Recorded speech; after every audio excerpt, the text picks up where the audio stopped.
Well, shooters and reloaders out there, Fortune Cookie 45 LC coming to you from the hot lead zone, and obviously yesterday's Veterans Day range shoot, the stars of that day were the new shooters, and they had a great time, and that's what shooting will do, provide a great time for new shooters.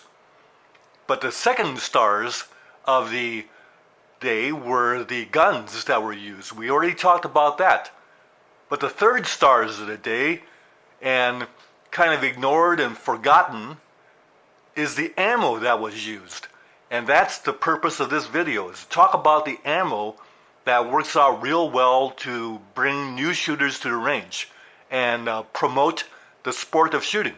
As you know, we started off the new shooters with .22 long rifle, with the rifle and then the revolver. Now the whole idea is you don't want them just squirting rounds down range.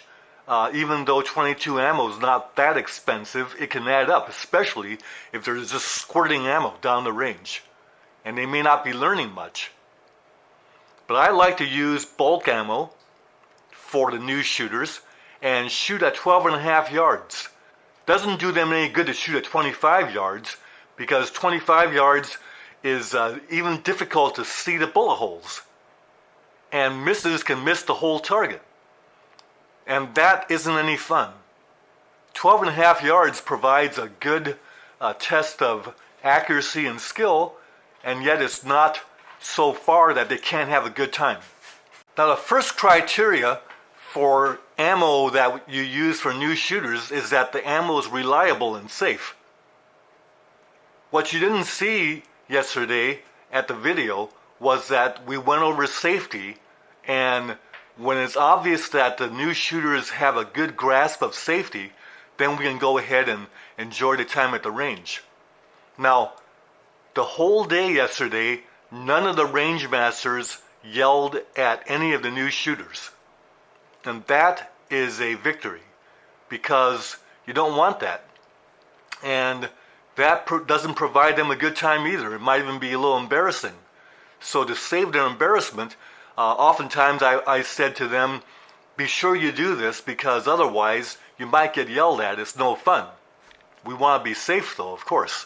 Now I know there's other videos on these ammo, and some of the reviews on the videos is that this ammo is not loaded very consistently. There's weak shots and this kind of thing.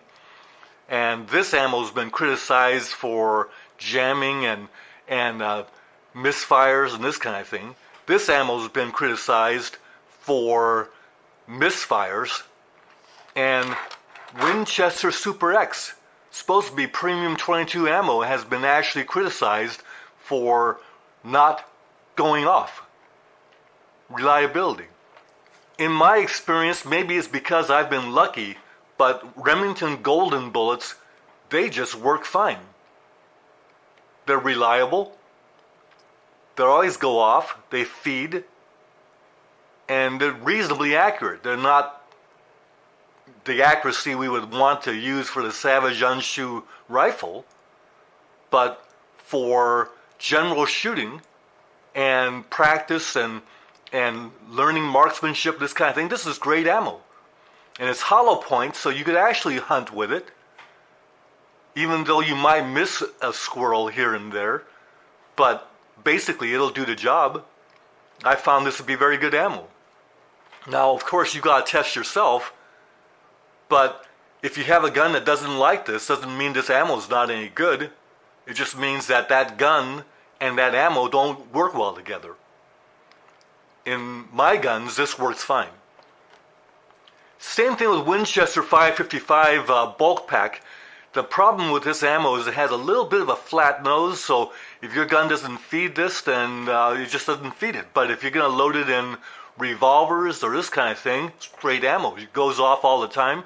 And again, it's reasonably accurate. It's not precision pinpoint accurate.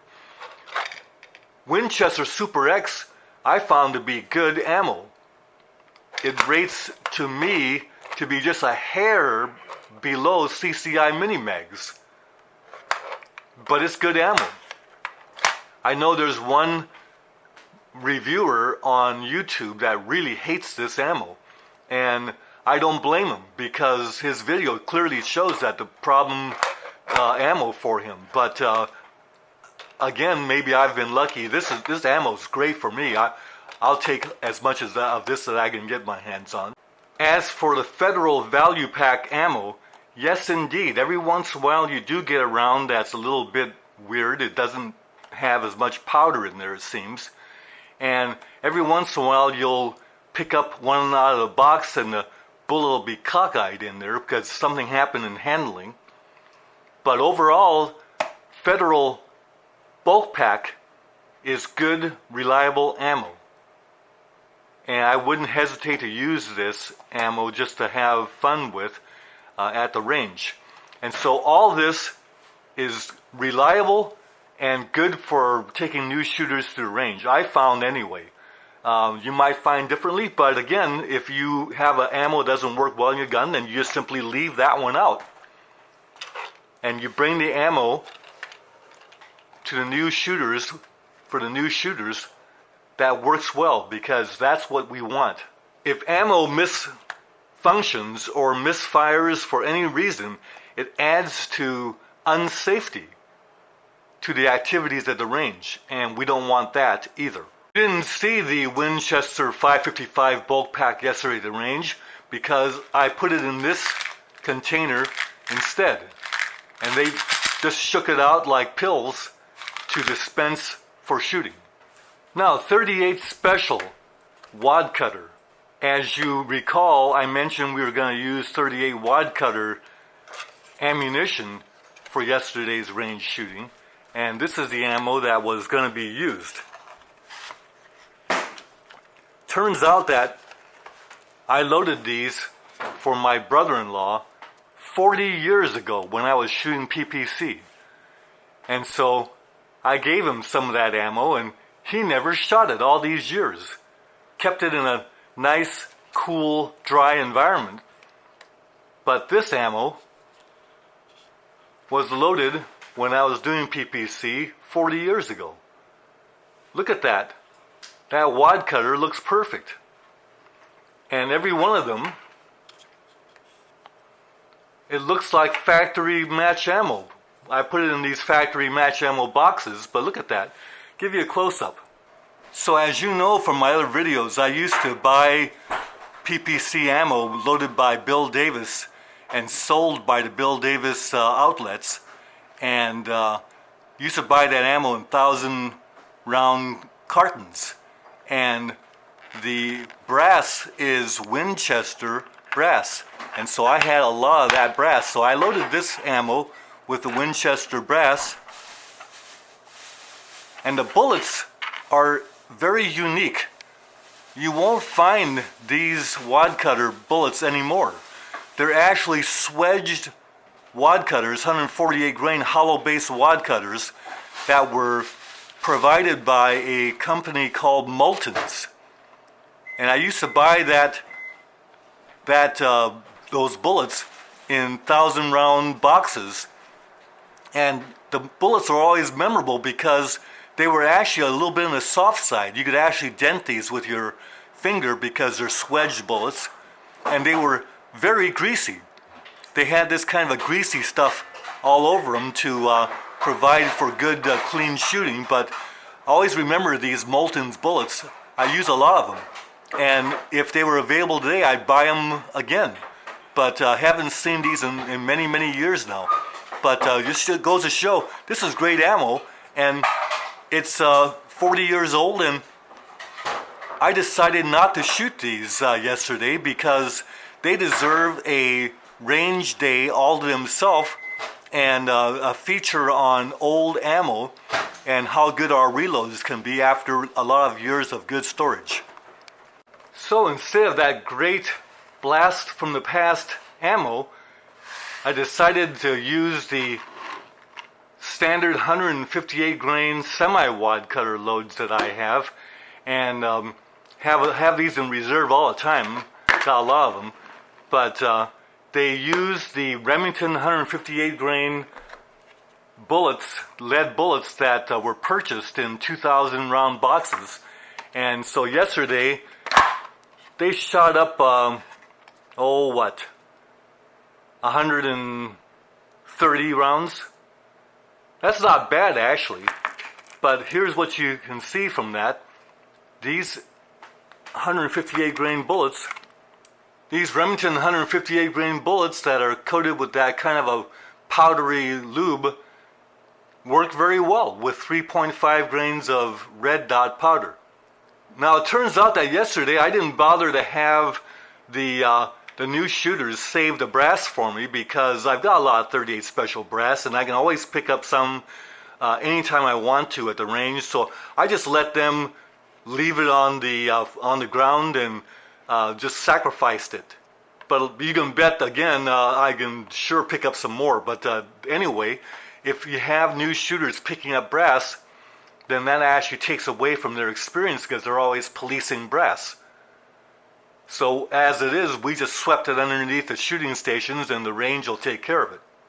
So all the ammo that was used yesterday, rimfire and centerfire, all exhibited 100% reliability and function, and that equates to real good, safe shooting.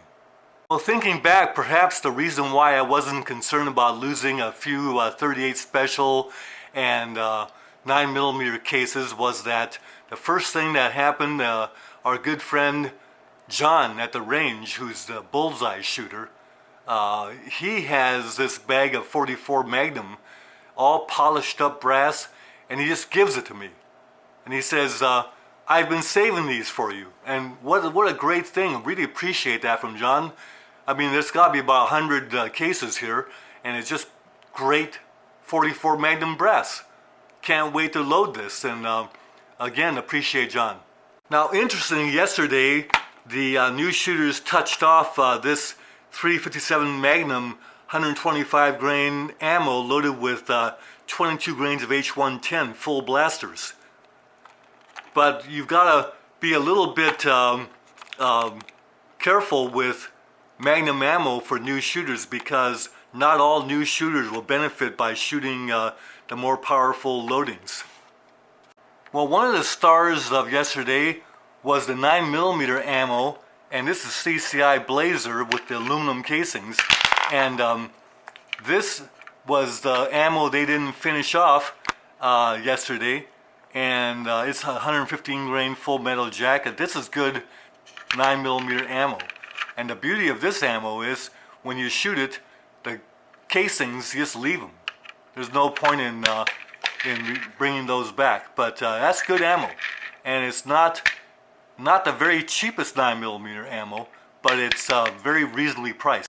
Now, if you're going to provide the ammo for new shooters, I don't recommend you bring out more than 100 rounds, either of your Blazer or whether you like to use a Winchester white box, no more than 100 rounds, because you're going to be putting out $25, $30 worth of ammo, and if you bring out more than that and they shoot it all up, it starts to get to be a little bit financially painful to bring new shooters to the range. One way you can get around that is to ask the new shooters that you're going to be working with to go ahead and buy some 9mm ammo and bring it to the cause. And that will alleviate a lot of the financial strain to bring new shooters to the range, because we want to promote all of our experienced shooters out there to feel free to bring new shooters to the range. And if a certain budget will allow that, fine. But if not, by all means, have the new shooters chip in some 9mm ammo. Now, for that matter, the range actually sells 9mm ammo, so what you can do is ask the new shooters to buy a bag or two of the 9mm ammo as they're checking in. What a great idea. And be sure to bring more than one roll of masking tape, because they'll be using that for sure, even fighting over it. At any rate, the targets that we used yesterday was simple typing paper, and the range sells those gold spotters. So, and they're not that expensive, it's like $1 for 10. So have the new shooters buy those spotters. And that makes some very good inexpensive targets. All helps. So new shooters to the range.